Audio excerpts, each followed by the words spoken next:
If you pretty much pull up any preseason poll for next year, you're probably going to find Florida State in the top 10. The Seminoles have gotten a lot of trash over the last few years, and they're consistently one of those schools that people always talk about getting a ton of hype, but they never end up hitting on it. Ever since Jimbo Fisher left town, the Seminoles really haven't been able to put it all together. Last year, they ended up having a breakout season in 2022, and it seems Mike Norvell is starting to figure it out. The Seminoles are recruiting at an elite level, did a tremendous job in the transfer portal, have a great coaching staff, a star quarterback, and the potential to be the breakout team in college football for next year. By breakout, I don't mean going from 6 to 9 wins, I mean being maybe last year's Tennessee or TCU. In today's video, I want to explore the Florida State football hype, talk about why everyone is so high on this year's team, if the hype is warranted, and just my overall thoughts and prediction for this season for them. But before we get started, be sure to leave a like if you want to support today's video, subscribe if you're new and love college football content, let me know what player, team, topic, or situation I can cover next, and turn on post notifications so you never miss when I upload. Now, let's talk about why Florida State football could shock the world in 2023. So to start today's video off, I want to read an excerpt from USA Today. This is previewing Florida State and current win total betting odds. When it comes to the Seminoles, it says, quote, "The most hyped team in the conference heading into the next season, Florida State has a ton of talent on its roster. Jordan Travis is one of the country's best quarterbacks. With defensive end Jared Verse returning for another season, the Seminoles defense will have a certified star on the edge again. Assessing their schedule, this is another one I'd lead over here." So that was a pretty good summary of why Florida State has a lot of hype. They have a good quarterback, a superstar defensive player, and a pretty manageable schedule. So how did Florida State get to this point though? It seems like just yesterday that Jacksonville State went into Doak Campbell and beat them off a Hail Mary, and now all of a sudden Mike Norvell is one of the hottest coaching names in the country, Jordan Travis is a sleeper first round draft pick, and Jared Verse could be the best edge rusher in college football. Let's go back to the start of the Norvell era real quick. So just before Mike Norvell arrived, you had the Willie Taggart era. Florida State was fresh off of the Jimbo Fisher era, and after Willie Taggart exploded at both USF and Oregon, he took the Florida State job in 2018. He had an established star quarterback in DeAndre Francois and plenty of talent on paper, but there was an extreme culture mess, and it seemed he just wasn't good enough to coach at that level. He ended up going 5-7 in 2018, which put him on the hot seat, and then went 4-5 in 2019 before he was fired. He didn't even get 2 seasons to make it in Tallahassee, and while I can see both sides of the argument, roughly a year and a half is not enough time to fix a culture, especially when it comes from Jimbo Fisher. Either way, he went 9-12, and they decided to move forward with their next great candidate, Mike Norvell. After playing at Central Arkansas, Norvell quickly rose up the coaching ladder as he started in 2006, and just 6 years later was the offensive coordinator for Arizona State. Ended up taking the Memphis head coaching job in 2016 after Justin Fuente left, and he did a tremendous job while he was there. He had 4 straight 8+ win seasons, 2 of which went over 10 games. He had great quarterback play with both Paxton Lynch and Riley Ferguson, and had the Tigers ranked 2 out of their 4 seasons. He was a guy who could build from scratch, and Florida State loved it.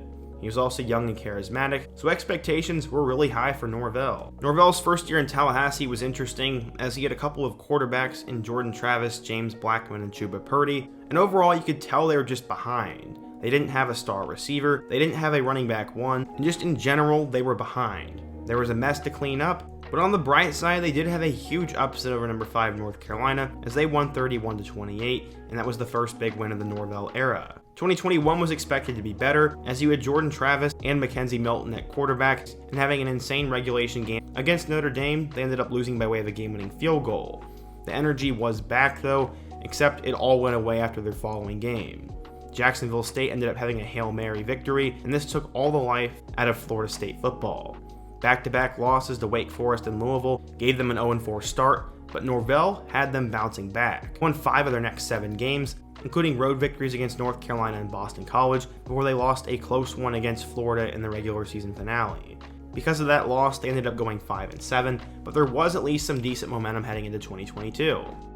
Last year, there were 4 factors why Florida State football had a rise. First was quarterback Jordan Travis, second was their 4-man running back group, third was the emergence of superstar receiver Johnny Wilson, and fourth was the emergence of Jared Verse on the defensive line. Florida State ended up going 4-0 to start out, and were ranked number 23 for their matchup with number 22 Wake Forest. Unfortunately, they lose 3 straight ranked games, including 2 thrillers against Clemson and NC State. They started out 4-3, but they ended up finishing on a high note. They beat Georgia Tech, won at Miami, won at Syracuse, beat Louisiana, beat Florida, and then beat Oklahoma in a bowl game. They won 6 straight games to end the season, finishing with a 10-4 record. This was one of the biggest storylines of the 2022 season, and Florida State finished the year as a top 10 team. Going into 2023, that's why the Seminoles have so much hype. They returned star quarterback Jordan Travis, who finished with 3,214 yards and 24 touchdowns, and had another 7 touchdowns and 500 yards on the ground. He's a dual threat quarterback with a ton of experience, and should be able to help them out a lot this year.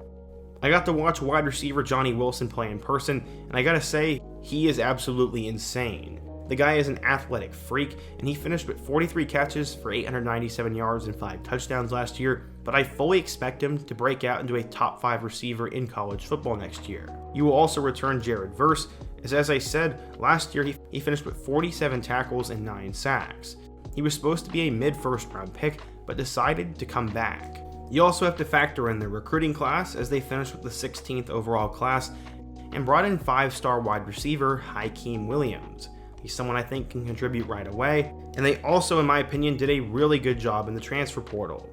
They really upgraded on the offensive line, and then brought in some really dynamic weapons for the passing game. They brought in Kyle Morlock from Shorter University. He was a 2-time All-American there, and in my opinion is an NFL draft pick if he can put it all together this year.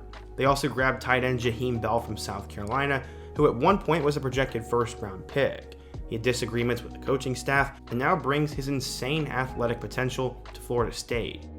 Not only will Jordan Travis have 2 insane tight ends to throw the ball to, but he'll have one of the top receivers, one of the best freshman receivers, and plenty of other depth pieces for him to get the ball to.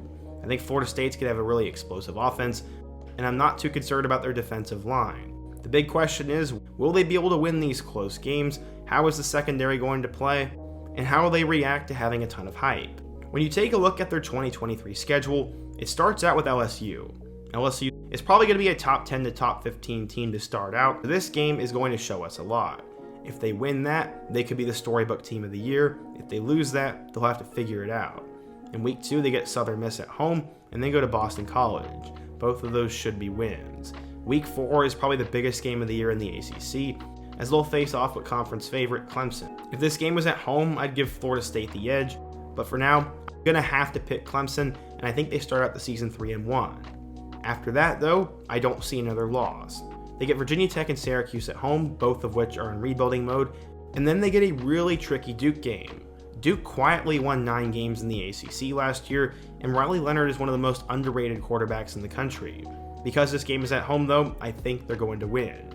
After that, you go on the road to both Wake Forest and Pittsburgh, and I think those could be trap games, but Florida State should be better than both of them.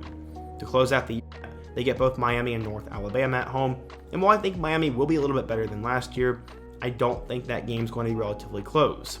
North Alabama will be over in the first quarter. The final game of the year is at Florida. The only reason I think this game could be somewhat tricky is 1, because of the rivalry, and 2, if they're a 10-1 team at that point, there is a lot of pressure on them. Florida has a lot of question marks on the roster right now, but one thing they will be able to do is run the ball. We have no idea what this Gators team is going to look like, but if I had to put money on it, I think Florida State wins it, and I think they go 11-1. The 2 biggest question mark games for me are LSU and Clemson, and the 3 trap games I'm watching out for are going to be Duke, Florida, and at Pittsburgh. But overall, I think the hype is warranted. They return a lot of star pieces, are doing well in the recruiting world, have a good coach, and had a lot of momentum to finish last year. I think there's no reason to say that Florida State is overrated, and if they were to start out in the top 10, they would be properly rated. The big question is, are they actually going to deliver on the hype, or will they be a letdown? That I cannot answer, but on paper, I think they will. I'm really excited for Florida State football next year, and please let me know your thoughts down below. What are your expectations for this team? Who is your favorite player? What are some concerns you have? And what did I get right and wrong? Be sure to let me know down below. Let me know what team I should cover next. Subscribe if you're new, and check out all other videos on the end screen. I hope to see you guys again soon, but until next time, peace.